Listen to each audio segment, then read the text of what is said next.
صلی اللہ تعالی علیہ وسلم۔ اب تھوڑی دیر اطمینان کے ساتھ بیٹھ جائیے، حضور حبیب ملت دامت ظلہ العالی تشریف لا چکے ہیں۔ حضرت کی باوقار شخصیت کسی تعارف کی محتاج نہیں ہے، آپ حضرات اچھی طرح حضرت کی شخصیت سے واقف اور آشنا ہیں۔ جہاں پر آپ دارالعلوم مجاہد ملت جیسی عظیم درسگاہ کے سربراہ اعلیٰ ہیں، وہیں پر سرکار مجاہد ملت علیہ رحمت و رضوان کی تحریکات کے بارے گراں کو اپنے دوش ناتواں پر اٹھانے کا عزم مصمم رکھنے والے حضور حبیب ملت دامت ظلہ العالی یہاں پر تشریف فرمائے۔ سرکار مجاہد ملت علیہ رحمہ کی پوری زندگی احقاق حق، ابطال باطل، اتباع سنت و شریعت، تسلط فی الدین اور استقامت علی الحق سے عبارت تھی، اور ان اوصاف میں ایک نمایاں وصف یہ بھی تھا کہ آپ فنا فی الغوث، غوث اعظم رضی اللہ تعالی عنہ سے جس درجے کی محبت آپ نے کی ہے وہ تاریخ کا ایک ناقابل فراموش حصہ ہے۔ آپ ہمیشہ اپنے نام کے ساتھ قادری کا لاحقہ لگایا کرتے تھے، فقیر حبیب الرحمان قادری۔ جب آپ سے یہ پوچھا گیا کہ آپ کو بہت سارے سلسلوں کی خلافت حاصل ہے، پھر قادری کا لاحقہ لگانے ہی کی کیا خصوصیت ہے، تو سرکار مجاہد ملت علیہ رحمہ نے ارشاد فرمایا کہ یہ فقیر کن کن نسبتوں کو بدنام کرے گا، یہ بطور تواضع ان کا قول ہے۔ میں قادری اس لیے لکھتا ہوں کہ سرکار غوث اعظم رضی اللہ تعالیٰ عنہ نے اپنے مریدوں کے لیے مغفرت کا نزدہ سنایا۔ بغداد شریف جب حاضر ہوتے، لنگر لینے کے لیے جو لائن لگی رہتی تھی، سرکار مجاہد ملت علیہ الرحمہ کھڑے ہو کر کے لائن میں لگ کر کے لنگر غوثیہ کو حاصل کیا کرتے تھے۔ یہ حد درجہ تواضع، انکساری اور عاجزی کی بات تھی، ورنہ سرکار مجاہد ملت علیہ الرحمہ اگر چاہتے تو بغیر لائن میں لگے ہوئے بھی ان کو لنگر مل جائے۔ تو بات یہ چل رہی تھی کہ سرکار غوث اعظم رضی اللہ تعالیٰ عنہ سرور کونین صلی اللہ علیہ وسلم کے مظہر کامل اور نائب اتم ہیں۔ جس طرح کے معجزات سرور کونین صلی اللہ علیہ وسلم کے دست مبارک پر ظاہر ہوئے، اسی طرح کی کرامتیں شہنشاہ بغداد رضی اللہ تعالیٰ عنہ کی ذات والا صفات سے بھی ظاہر ہوئی ہیں۔ کئی مثالیں آپ کے سامنے پیش کر دی گئی ہیں، ایک دو مثال اور سن لیجئے، پھر اس کے بعد تقریر ختم ہو جائے گی۔ آپ حضرات اچھی طرح جانتے ہیں کہ نبی اکرم صلی اللہ علیہ وسلم ابھی پیدا نہ ہوئے تھے کہ ان کے پیدا ہونے سے ہزاروں سال پہلے انبیاء کرام نے نبی دو جہاں صلی اللہ علیہ وسلم کی آمد کا مژدہ سنایا تھا۔ حضرت عیسیٰ علیہ السلام کی بشارت تو قرآن حکیم میں خود مذکور ہے، وَمُبَشِّرًا بِرَسُولٍ يَأْتِي مِن بَعْدِهِ اسْمُهُ احمد، میرے بعد ایک رسول آئے گا جس کا نام نامی اسم گرامی احمد صلی اللہ علیہ وسلم ہوگا۔ جس طرح انبیاء سابقین نے بہت پہلے ہی نبی اکرم صلی اللہ علیہ وسلم کے آنے کی اطلاع دی،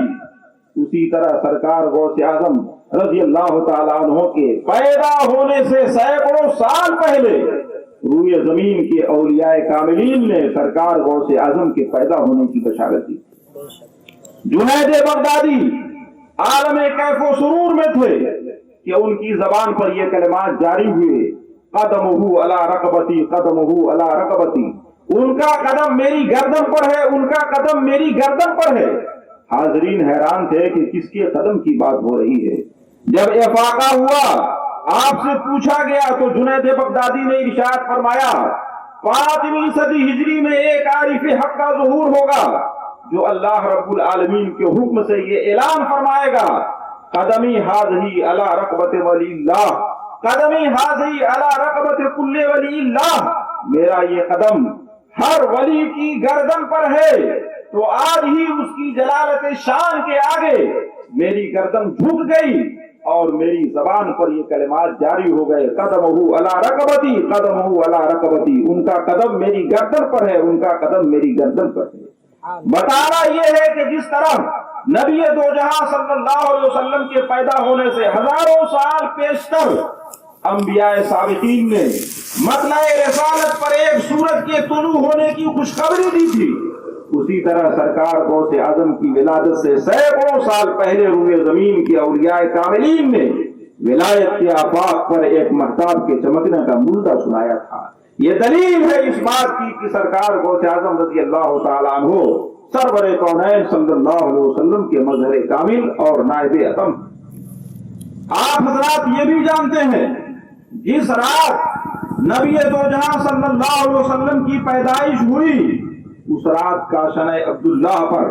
ملائکہ کا فرشتوں کا ہجوم لگا ہوا تھا،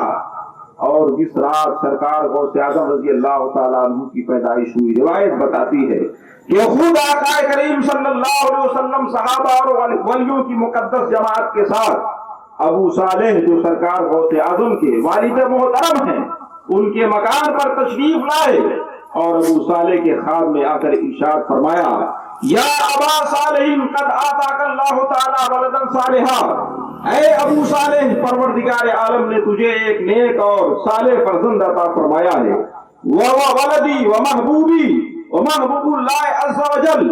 جو میرا بھی روحانی فرزند ہے، میرا محبوب ہے، پروردگار عالم کا محبوب ہے، وَسَيَكُونُ لَهُ شَانٌ عَالٍ فِي الْأَوْلِيَاءِ وَالْأَخْطَابِ کشانی بین الانبیاء والرسول، اور عنقریب اولیاء و اخطاب کے درمیان اسے وہ شان حاصل ہوگی، اسے وہ مرتبہ حاصل ہوگا